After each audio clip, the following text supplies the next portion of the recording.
condições odontológicas que afetam um paciente passando pelo processo de transplante, a gente precisa entender que a boca, por si só, é um espaço que contém milhares de micro-organismos. Só que esses micro-organismos convivem em harmonia, né? Em condições normais de temperatura, pressão e saúde, elas estão em harmonia. Mas quando o paciente ele passa por um problema de saúde, como é o caso de uma insuficiência cardíaca com necessidade de transplante, essas bactérias passam por um processo de desbiose e a presença do cirurgião dentista ao longo do processo, acompanhando todas as etapas do tratamento, se faz muito importante, não apenas pré-tratamento, mas também durante e no pós-tratamento.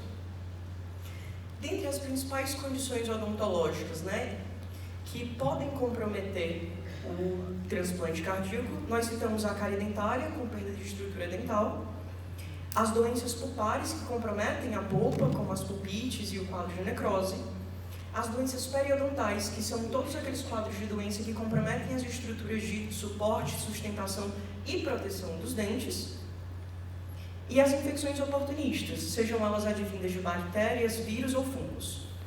E quanto mais cedo nós conseguimos diagnosticar essas alterações, melhor o prognóstico do nosso paciente para a cirurgia de transplante.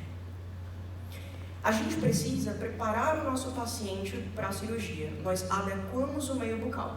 Então, se nós identificamos todas essas alterações ou alguma dessas alterações, existe um passo a passo básico que a gente segue para preparar o paciente para esse processo. Nós precisamos avaliar muito bem, não apenas os dentes, mas toda a estrutura da cavidade oral. Fluxo de saliva, mucosas, musculatura, tudo. E realizar a profilaxia, removendo placa bacteriana e biofilme. Remoção de cáries e restauração posterior dessas cavidades, mas também, né, trocar as restaurações anteriores que estão insatisfatórias e que podem representar um problema futuro. Remover todos os potenciais focos de infecção, sejam eles agudos ou crônicos, incluindo aqueles dentes que não têm possibilidade de a gente restaurar de uma forma mais conservadora. Se a gente tem essa dúvida de que aquele dente represente alguma complicação futura, a gente opta pela extração para não colocar em risco esse paciente. Ajustar as próteses dentárias, se há fratura, se há aspereza, se há má adaptação, qualquer coisa que possa desencadear um trauma futuro para esse paciente, a gente precisa fazer um ajuste prévio. Reorientar e reforçar de forma muito enfática os cuidados de higiene oral, inclusive introduzindo bochecho com solução antimicrobiana diariamente, imediatamente antes e durante a hospitalização do paciente para a realização do transplante e acompanhamento imediato posterior do transplante.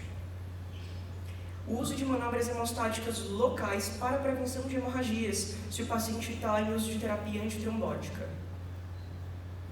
Durante o transplante propriamente dito, a gente permanece à disposição caso haja alguma manifestação bucal mais aguda ou alguma urgência, mas se nós fazemos uma intervenção prévia adequada, solucionando todos os problemas, dificilmente nós somos acionados durante o transplante, porque a gente preparou o paciente para enfrentar esse processo.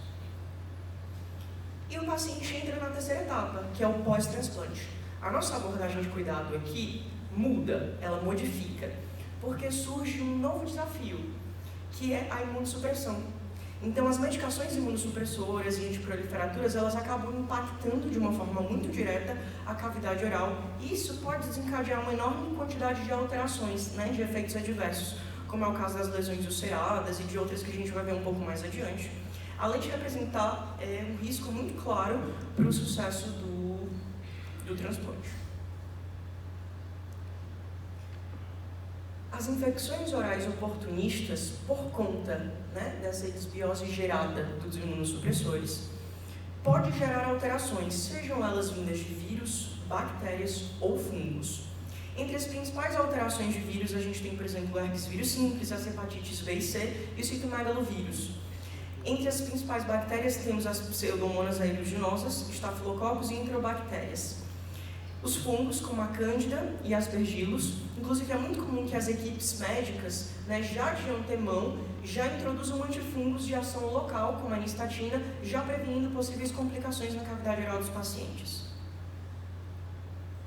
Uma outra alteração muito comum no pós-transplante são as hiperplasias gengivais de origem medicamentosa, por conta da presença, né, das medicações, como o tacrolimus, a ciclosporina A, os bloqueadores de canais de cálcio, mas não apenas nessas medicações, mas outras alterações da própria cavidade oral que não foram bem manejadas, né, no pré-transplante, podem funcionar como fatores predisponentes para piorar ou agravar o quadro da hiperplasia gengival. E a forma mais adequada da gente tratar o quadro de hiperplasia é fazendo o tratamento periodontal, removendo aquela cárie, removendo o cálculo, que é o famoso tártaro que as pessoas chamam, né? Removendo o acúmulo de biofilme de placa bacteriana e fazendo um controle muito rígido da microbiota local com a introdução de clorexidina 0,12%. É possível também fazer uma abordagem cirúrgica para o manejo da hiperplasia, mas essa abordagem cirúrgica ela acaba ficando como uma segunda opção caso as outras alternativas não sejam satisfatórias para contornar o quadro. É muito importante que, pelo menos nos 6 primeiros meses pós-transplante, a gente não faça nenhum tipo de intervenção mais invasiva no paciente sem a utilização de profilaxia antibiótica preconizada pela American Heart Association.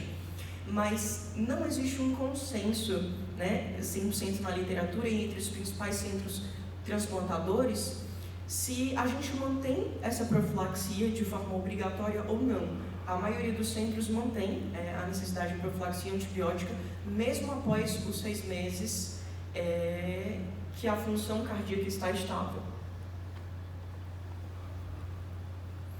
Isso deixa para a gente uma conclusão muito importante.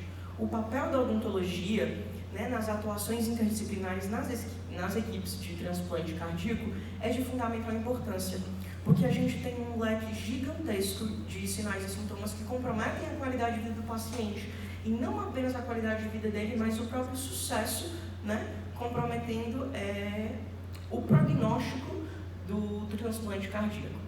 Então, é fundamental que a gente esteja presente desde o início, acompanhando durante o pré, durante o transplante e acompanhando também durante o pós-transplante.